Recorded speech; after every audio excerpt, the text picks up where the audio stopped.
Sa unang araw ng long weekend, nakapagtala na ang Atimonan Feeder Port ng kulang-kulang 2,000 na pasaherong tumawid papunta ng isla ng Alabat, Perez at Quezon. Sinamantala ng mga kababayan natin na taga-Tawid Isla ang pagkakataong ito upang makauwi sa kanilang mga kamag-anak. Ako po si Daisy May Tibrela from Alabat, Quezon. At from Lukban po, sobrang dami ng pasahero agad.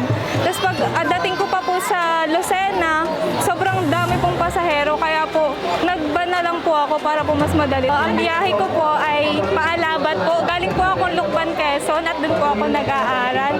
So, umuwi po ako para po sa Botohan. Samantala, para naman sa mga uuwi pa lamang at tatawid sa mga isla, mayroon pa rin biyahe ng Roro ngayong araw hanggang alas 11 ng gabi. Papuntang Alabat via MB Pinoy Roro. At gayon din ang papuntang Perez naman via MB Capricorn. Para sa iba pang detalye ng biyahe, papuntang isla at pabalik ng Atimonan, maaaring tumawag sa Port Management Office na may numerong 0928-696-8230 o sa kanilang FB page na Atimonan Feeder Port. Preparasyon po namin ng mga pasahero ay almost halos 1 week po na nakaprepare po ang port.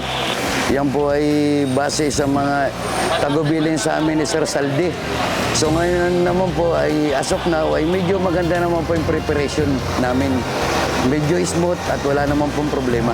Yung mga tips po namin sa mga darating pa lang pong pasahero, make me sure na dapat maaga po sila nandito na sa port ng Atimonan.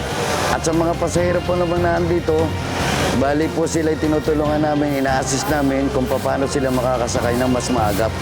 Ang lokal na pamahalang bayan ng Atimonan sa pamumuno ni Mayor Ticoy Mendoza, kasama ang bumubuo ng Sangguniang Bayan sa pangunguna ni Vice Mayor Sinaida Beranga na matiyak ang ligtas at mapayapang pagsasagawa ng Undas 2023. Ako po, si Michael Jomar C. Alcaide, nag-uulat sa Atimonan ngayon.